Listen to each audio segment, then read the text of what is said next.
Какво се случи последните месеци? Да започнем с това, че още преди дори да знам, че червеният цвят е такава мания тази година и че модни марки от ранга на Gucci, Burberry са направили колекции в този цвят, аз си поръчах доста червени неща от Stradivarius. Тук отварям пратката си. В същото време ще ви разкажа и за корейските партита, които организирах, но да започваме първо с дрехите. Накрая на това видео ще ви издам и другите топ модни цветове за тази година. Сега тази блуза е с изрязани рамене. На мен много ми харесва точно тази кройка. И също така, както казах, червеното е един от топ цветовете за тази година. Тук споделям какво не ми харесва в нея. Това ме дразни, че като се дигна ръцете, непрестанно се качва нагоре и аз пак трябва да го дърпам. Според мен трябва да ги зашиват ей така, за да може да си стоят, не знам. И цвета е точно за студен бутон, сезон зима. Нямаше как да мине видео без Фредичето да се появи в него. Цветната теория, аз съм сезон зима. Ако не знаете какво е сезон зима, сега ви препоръчвам да видите това видео, защото в него съм описала абсолютно всичко, което трябва да знаете, за да разберете защо и как да се обличате според своя тон. Така, повярвайте ми, ще изглежда наистина най-красиво. Това е същата блуза, само че в чисто бял цвят. Бялото също страшно много ми харесва. С тези обувци, които също са от Stradivarius. Те бяха комплект с няколко такива. Чайност или не, според списанието Vogue, това е втория хитов цвят за 2024 година. Ако се отдалеча още малко, ще видите с какво дънки съм го комбинирала. Mom Jeans. По принцип от тези по-широчките, то ми е старо, не е ново. В момента са модерни баш широките, където такива баги, които са. Аз не съм поддръжник на това да всяка година да си купуваш нови неща само заради модата. Взех си тази чантичка, която е... Не знам дали ми харесва чак толкова. Чантата, честно да ви кажа, може и да я върна. Твърде обемна ми се струва. Не нося чак толкова много неща. И второ, цвета... нещо не ми харесва толкова червена голяма чанта. Ретро модел. Ретро модел, който вътре е с копче, отвътре също има дръжка. Тази по-става, като че ли, наистина по-бива да си се представя с нея. Може и да я запазя, може и да... пак не е нещо, което да си кажа вау. А пък повечето ми неща в момента са неща, които наистина харесвам. И се стремя да си взимам неща, които наистина ми харесват, а не да си взимам просто някакви неща. Затова и тази може да бъде върната в последствие. Просто много ми харесват точно и тези неща. Комбинирам ги с дънки, с панталони, както с по-официални обувки, така и с кетски или такива също ретро модел, които обаче са ми малки на дължина, сякаш са ми по-манички, затова не съм им махнала етикета, както на някои от нещата.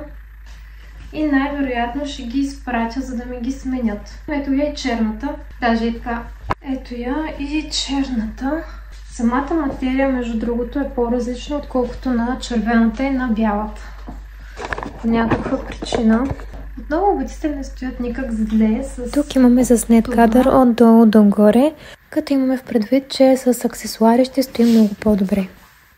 Съдите коя чанта изглежда по-добре, с тази или с тази. Съм забравила да говоря, но тази малка червена чантичка е също толкова сладка. Чак толкова с този аутфит, но определено ще намерим приложение. Нищо не казах и за тези красоти. Всъщност, доколкото разбрах, още миналата година марката Miu Miu е станала известна с точно такъв модел, който се нарича Kitten Heels и са станали доста популярни. Хората са започнали да произвеждат dupes, т.е. двойници. И това са такива, които са на Stradivarius. Може и да греша, разбира се, но това разбрах. И тези панделки, които без да искам си поръчах две, но те също са супер тренд в момента. Доста, доколкото разбрах, и известни личности ги носят. Аз не си ги взех за това. Честно казано, никой от нещата не съм го взела, защото вярвам, че видиш ли, някой го носи, аз ако го нося и това прави някаква голяма разлика или пък е толкова от значение, че някой друг го носи. По-скоро на мен ми е любопитно, защото такива панделки знам, че са били модерни, когато майка ми е била дете. И ми беше любопитно как биха стояли. Въобще аз повечето неща, които са така по-изчанчени или се водят с някаква мода, по-скоро ги взимам от любопитство.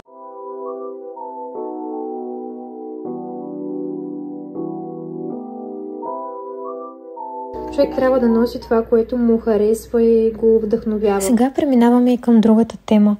От близо 6 месеца организирам партита, насочени изцяло към корейската култура и музика. Един ден просто ми дойде като случайно вдъхновение, което реших да реализирам.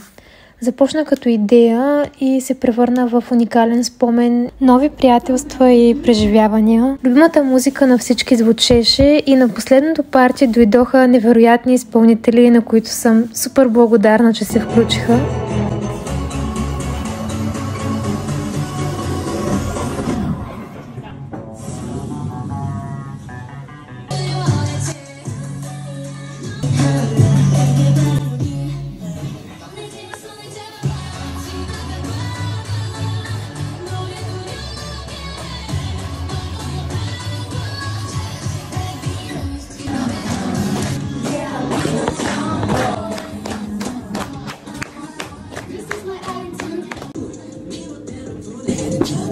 Хапнахме тематични сладки и завършихме вечерта с урок по корейски, който проведе Лена от канала Корея Мама, която е много готин човек, има много интересни видеа за Южна Корея и ви препоръчвам да я последвате. Ще оставя канала и в описанието.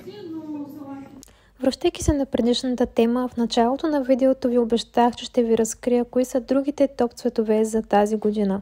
Преди това ще ви помоля, ако ви е харесало това видео, да се абонирате за канала ми и да харесате с палец. Благодаря ви страшно много и се радвам на тази подкрепа. Та без да се бавим повече, другите цветове са небесно синьо и феновете на BTS знаят. Точно така, пастелно лилаво. Бъдете подготвени, че ще виждате тези цветове навсякъде. Има още един последен, за който ми е любопитно дали ще се сетите. За това ще оставя на вас това. Пишете ми в коментарите, ако се сещате кой е. Също така, ако пък не се сетите, може да ми пишете в Инстаграм, там ще ви го разкрия веднага. Сега ви казвам чао, благодаря, че гледахте това видео и се надявам силно да ви е харесало. Пожелавам ви приятна вечер, ден и каквото е при вас. Чао!